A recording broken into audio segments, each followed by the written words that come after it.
All right, everyone. Well, welcome back. And we are very luckily joined this morning by Thanh Lee, fresh off a very dominant victory over Garry Tonon. So, Thanh, getting straight into it, while you've been training with an elite leg locker in Ryan Hall, as you'd know, everyone's approach to BJJ is different, especially when it's BJJ modified for MMA. In your preparation for Garry Tonon, was Ryan Hall attempting to mimic Garry Tonon's approach to leg locks, or was he more trying to provide you with somewhat of a high-level general survival guide to leg locks? Yeah, I think I've been past the survival guide of the leg lock situation for a little while now, but I've been working with Ryan for a really long time, so it's almost impossible to prepare for a guy like Garry, caliber-wise, skill-wise, unique skill set-wise, in a camp, right? I was lucky enough to have a bunch of camps because we took so long to get this fight going and finally, stepped in the cage together. But still, it's been working with Ryan for 6-7 years of just understanding grappling, becoming an actual grappler. Like I love jujitsu. I've said this in interviews before, like behind being a striker, I'm a jujitsu guy. Like I enjoy it. I love it. I do it. I'm good at it. Took a lot of time to finally get good at it. You know what I mean? And it was cool to kind of show a little bit of the skills that I've been growing over the past little while, but not showing enough. So, people still might think I can't grapple, which is wonderful for me. But yeah, it's a little less on just focusing on like heel hook defense, which we've seen from, let's say, Matsushima's case. Good leg lock defense, ended up defending, I think, 1 or 2 of Garry's, shots at his leg, but ended up getting his back taken. Being able to be based and poised and calm in the fire, and being able to turn your back to somebody like Garry and still being able to turn back to face, having your base, and eventually getting to strike. And, we know how that turned out. But you guys know that's grappling. That's not just defense or anti-grappling. That's just being a grappler, and I kind of pride myself on it. Thanh, obviously your friendship with Ryan goes back, a fair few years now, back to the Ultimate Fighter days as well, where you went on to found the program at 50/50 BJJ. While you have gone on to found your own gym and that sort of stuff, can you talk about how valuable that relationship with him has been, both on a professional and a personal level? For sure. I mean, that dude's changed my life. I've got a few people in my life that have come in and been able to completely change the trajectory of where things were headed and how good I am in certain areas. He's one of those guys, this grappler guy has helped me improve my striking. I mean, it's just, he's got such a great brain for MMA and martial arts in general. And he's such a great grappler all around, not just leg locker. And then such a great mind on combat, on strategy, on tactics, on warfare in general, you know what I mean? So it's on the skill set side, it has helped me so much on dealing with like mental setbacks, like mental health type stuff, physically in striking, physically in grappling, understanding martial arts and where I should apply my skills, since him and I are different humans. So he's got these things that he's good at, not so good at, trying to get better at. And I've got my things that I'm good at, not so good at, and trying to get better at. So being able to apply the way that he's thought about fighting in general and being able to apply that to my life, my skills, my own journey. And yeah, man, it's, and on the personal side, obviously he's just an awesome friend, like an awesome dude, cool to hang around. Like that's why I go visit him so much, because he's just a cool dude. And I got my own little weird things, he's got his weird things, so kind of works out good, it's been a blessing to be able to have that relationship in my life and help him as much as I can in striking side of things, and then learning so much from him on the grappling side. Yeah, awesome. So Khan, in MMA, there's something that some fighters have that we like to refer to as the oh no moment. So, for example, when Khabib takes a fighter down, you could see a visual change in their facial expression and body language. It's indicative of almost an acceptance of where the fight is heading. when Garry Tonon was able to get to your legs, particularly when he was hunting from outside Ashi, a lot of fighters would have succumbed to the oh no moment of Garry Tonon's on my leg. This is the beginning of the end. Was there any of that internal strife of, oh no, he's on my leg? Or had you acclimated to those positions so much that you were able to kind of stay calm and recognize that you could work your way out of that position or land damage as you did to end the fight? 100%. It's just experience to, like you said, just being in that fire for so long and so many times over and over under really good guys like Ryan and his guys at the gym, my guys at MidCity MMA, and then my guys at Moon College that train me as well. It's just I've got these three teams plus a ton of other guys helping me out, but it's just being in the fire. As soon as he attached onto that, there was no oh no moment, like you're saying. There was no panic. I've been here before. There was a little bit of a realization like, wow, this doesn't feel as dangerous as Ryan's stuff. I'm not saying Ryan's better. I'm not saying Gary's better. I take that back. I do say Ryan's better. But no, just being able to feel an elite level grappler on me on a daily basis for so many years, and then getting somebody like Garry, who's also so skilled under me and attacking, but realizing that he's not, in my opinion, paying attention to the things that are most important. When you're on bottom in MMA, this isn't grappling. I get to hit you. So we should probably address that first, because if you do go to sleep, there's no help. There's no tapping me because the fight's over, right? So I think he didn't address that soon enough, obviously. I mean, I guess it's easy to say since we know how the fight turned out. But during like the first swing I took, clipped him a little bit. It wasn't serious at all. But I know he knew what I was throwing, and he knew I knew how I was throwing it. And there wasn't an immediate concern of like, hey, we can't let that happen one more time. If that would have happened, I would have got free and gotten back to my feet and away from him, or attacked him from the top anyway. But he probably wouldn't have went to sleep in a minute. But I think there was an oh no moment from him. Oh no, he's based, he's balanced, he knows what to do here. Shit.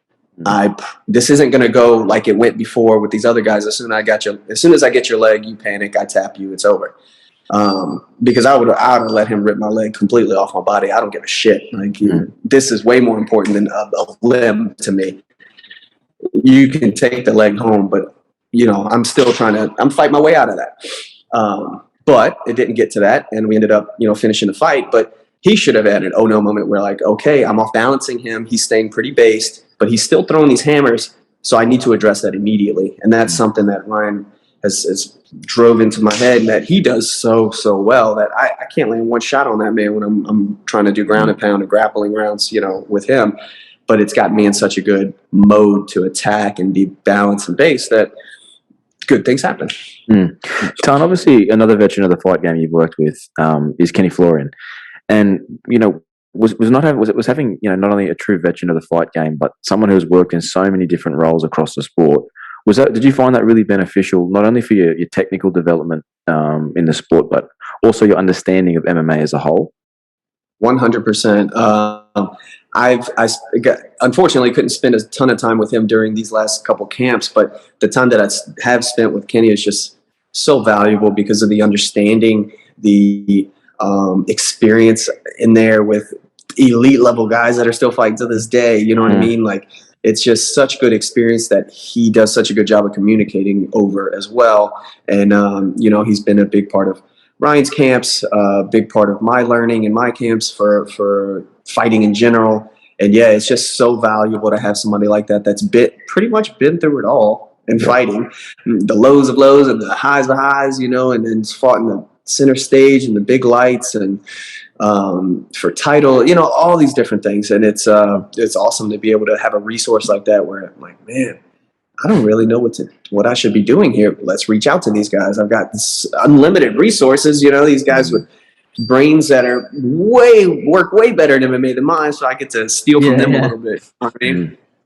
Yeah, brilliant. So Tan, one just displayed an amazing mixed rule set fight with DJ and Rodtang, and I found it incredibly entertaining to watch, particularly seeing how DJ was able to be successful in the striking against an absolute phenom in Rodtang. You talked about it earlier that you have a love for jiu-jitsu and grappling and that you've obviously been involved in jiu-jitsu for such a long time. Would you ever welcome a mixed rule set fight in one where you could perhaps display your skill set in a singular aspect of mixed martial arts? For sure. Yeah, in any way possible. We could do the Muay Thai style that Mighty Mouse did, which is striking happens to be something I specialize in, so that's kind of cool. Or we're going to do it the opposite way and go to my weak side and do a grappling type situation. I would 1,000,000% love to do that. That would be awesome. I mean, they've got such great grapplers in the world, obviously, but signed with one. I mean, we could do different people. We could do it all, man. That would be awesome.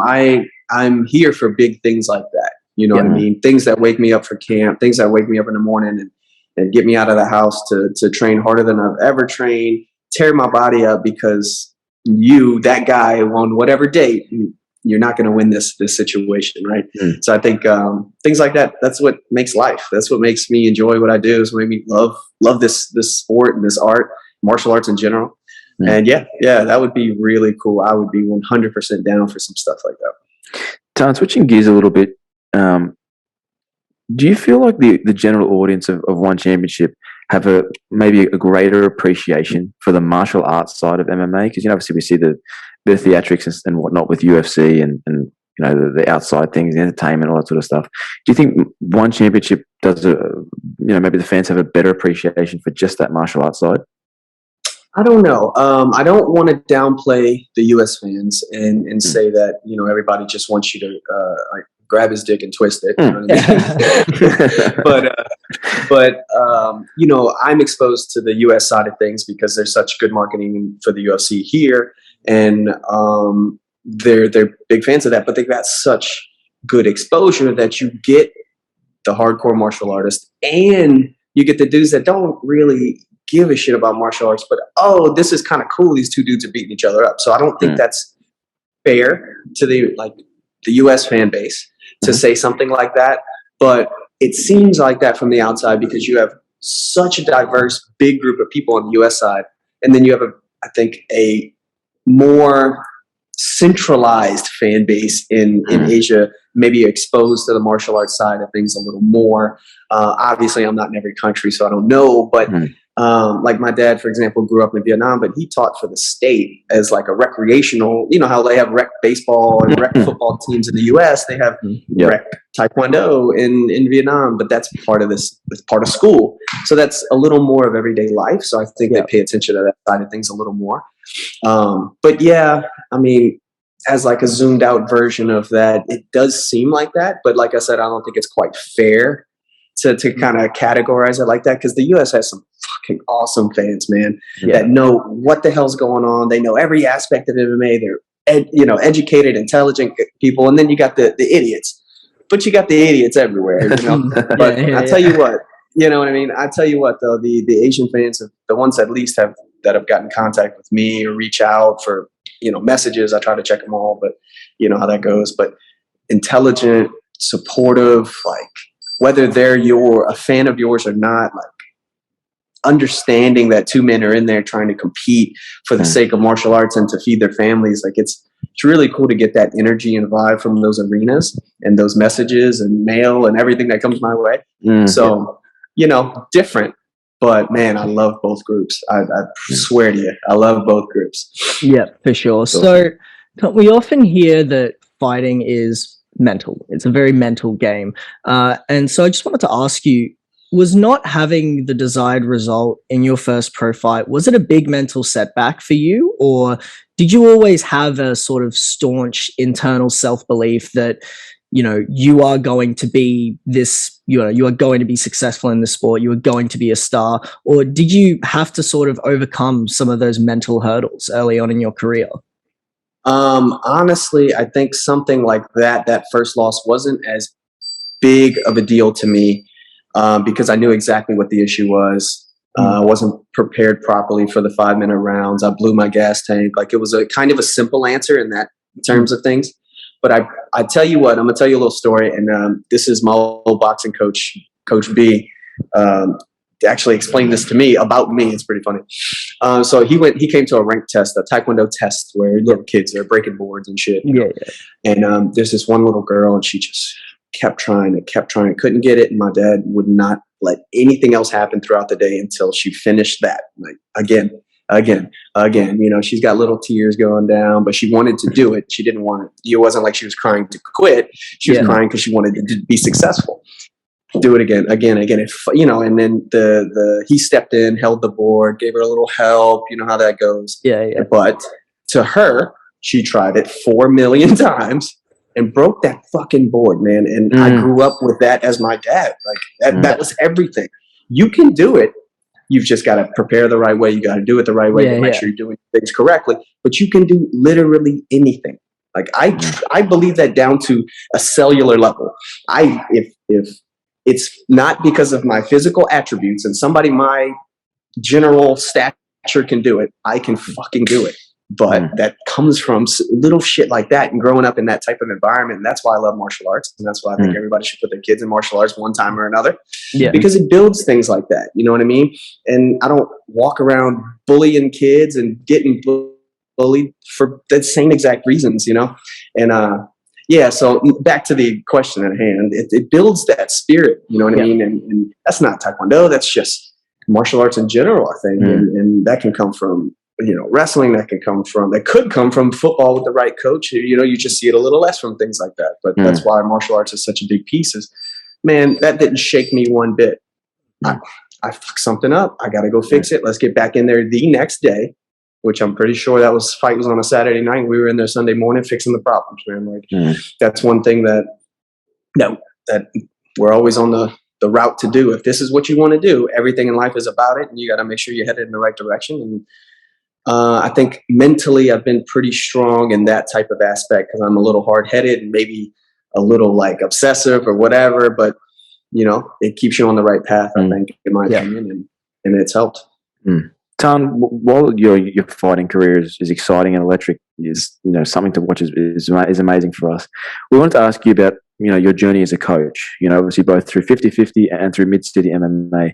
Was it a natural transition for you, or did you find there was a pretty big difference between learning martial arts and teaching martial arts?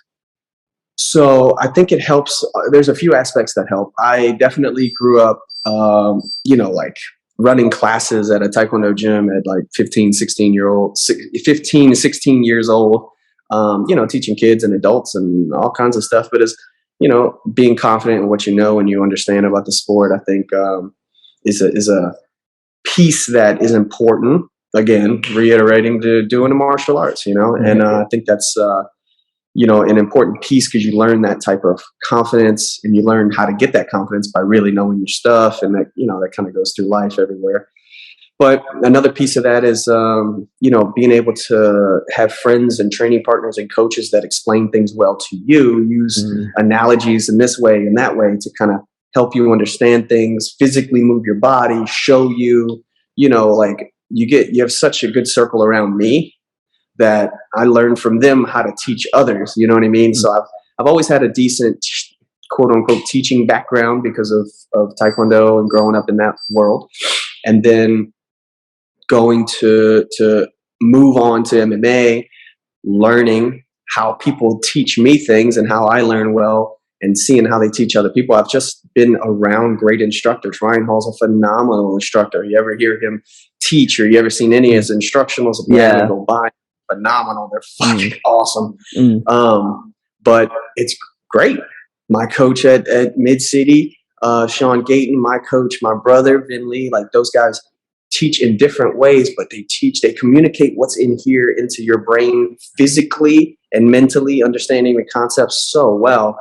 And it takes time. So like, it's okay that you can't teach somebody something in one day. If I understand that as an instructor and you understand that as a student, we're good. See you tomorrow morning. We'll do it again. See you tonight. We'll do it again. See you the next day. You know what I mean? And we'll drill that in.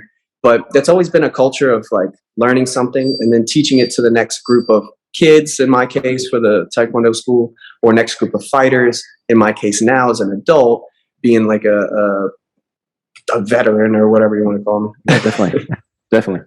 Yep, for sure. So, Tan, something we wanted to ask you as well is that something we like to do here is try to bring attention to a lot of fighters that maybe don't have a name, aren't established yet. Are there some particular fighters that come to mind that are currently at MidCity MMA or 50-50 that maybe don't have a massive name yet, but that you feel are really going to make an impact on the sport? For sure, man. I mean, this is a little cheap because it's my brother, but nobody knows, man. Like, y'all don't know. Nobody knows. This dude is such a talented and skilled and mentally skilled fighter. Vinley, obviously, is his name. The Asian Cajun on Instagram. Y'all check him out. We do videos all the time. But yeah, it's just. It's going to be a big surprise when he joins a big organization and he gets to fight some pros, some high level guys that he's going to be able to actually do his stuff on. That's a huge one.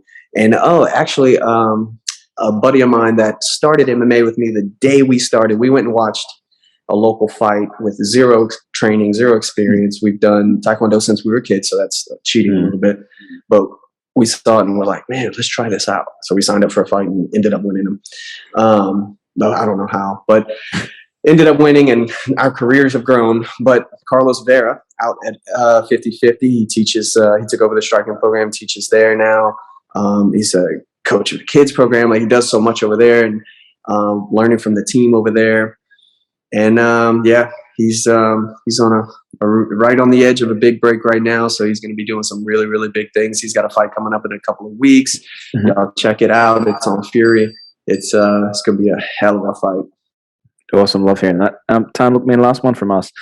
Obviously, last weekend we saw a big featherweight fight. You know, UFC 273, we saw Volkanovski completely dominate Korean Zombie. In an ideal world, how do you see that yourself, you know, against Volkanovski playing out if that were to happen one day? And would you welcome that opportunity to test your skill set against featherweights outside of one championship? Yeah, I've been pushing for that since I got the belt. You know, maybe leaving a little prematurely, but that has to happen in the sport. I don't know if it's going to take a couple years or 20, but that has to happen in the sport. We have to be able to actually unify these belts and find out who the best featherweight, lightweight, whatever is in the world. Like, it just doesn't make sense not to. You know, I mean, I understand why these promotions don't want to sometimes, and where the money goes and all that nonsense. But as far as a sport goes, and as far as martial arts goes and fighting goes, that has to happen, man. We've got some killer, especially in my division. We've got some killer dudes. You got AJ and Pitbull, right? Yeah. Obviously, you've got Volk. You've got obviously, I'm going to throw myself in that name, in that list. You know, so there's such good featherweights on this planet that we've got to figure out a way. And yes, I do want to fight Volkanovski. The dude's awesome. He's a great fighter. You know, he's got long arms for a short stature, and that's a dangerous combination. I mean, we saw it last week. But yeah, I think I fare really well and match up really well against him. He's never fought a fighter with feet like mine. He has a great fight IQ. Mine's better. Yeah, I think with my skill set, weapons, and my fight IQ, he's going to have a really hard time doing what he does really well. And then I think when he changes game plans and decides to take it to another area of fighting, I think that's where he gets finished. For sure. Well, Tan, we would absolutely love to see that fight one day down the line. And we thank you so much for joining us today. It's been an absolute honor and a privilege to interview you. We wish you all the best of luck in recovering and training for your next fight. And we can't wait to see you compete again. Thank you so much, guys. I appreciate it. Thanks for having me on. Thank you, man.